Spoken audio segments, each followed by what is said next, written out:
ఈ సాలా కప్ నమ్దే అనుకుంటూ డిఫెండింగ్ ఛాంపియన్స్ గా వచ్చిన రాయల్ ఛాలెంజర్స్ బెంగళూరు మళ్ళీ కప్ అయితే కొట్టింది. Back to back 2025-2026 champion back to back cup కొట్టడం అయితే ఇదైతే రేర్ సిచ్యువేషన్. ఇప్పటి వరకు సిఎస్కే అండ్ ముంబై ఇండియన్స్ మాత్రమే కొట్టింది, దాని తర్వాత ఆర్సీబీ అనే చెప్పాలి. ఇంట్లో మన కాంపిటేటివ్ ఎగ్జామ్స్ కు ఇంపార్టెన్స్ విషయానికి వస్తే మనకు ఐపీఎల్ 2026 అనేది ఎన్నో ఎడిషన్ అని అడుగుతారు. 19th edition. విన్నర్స్ వచ్చేసి ఆర్సీబీ అండ్ డిఫెండింగ్ ఛాంపియన్స్ కూడా ఆర్సీబీ. నెక్స్ట్ ఆరెంజ్ క్యాప్ విషయానికి వస్తే మనకు వైభవ్ సూర్యవంశీ ఇన్ రాజస్థాన్ రాయల్స్.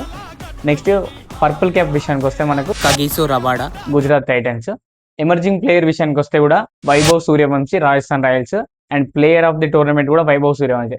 ఇన్నిసార్లు వైభవ్ సూర్యవంశీ పేరు వినబడుతుంది కాబట్టి ఖచ్చితంగా వచ్చే ఎగ్జామ్స్ లో వైభవ్ సూర్యవంశీ నుండి ఖచ్చితంగా మనకు క్వశ్చన్ వస్తుంది.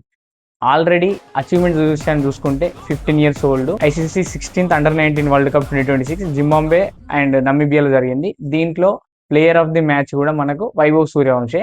ఇది ఇంపార్టెన్స్, ఖచ్చితంగా క్వశ్చన్ అయితే ఎక్స్పెక్ట్ చేయొచ్చు. ప్లేయర్ ఆఫ్ ది మ్యాచ్ విషయానికి వస్తే ఖచ్చితంగా విరాట్ కోహ్లీకి వస్తుంది మాక్సిమం. అండ్ ఐపీఎల్ ఫైనల్ ఎక్కడ జరిగిందని అడిగితే నరేంద్ర మోడీ స్టేడియం, అది గుజరాత్, అదొకటి గుర్తుపెట్టుకోండి. ఇవైతే ఐపీఎల్ 2026 నుండి ఎక్స్పెక్ట్ చేసే క్వశ్చన్స్. ఇంకేమైనా డౌట్స్ ఉన్నా కూడా మన వీడియో కామెంట్ సెక్షన్ కింద తెలపండి.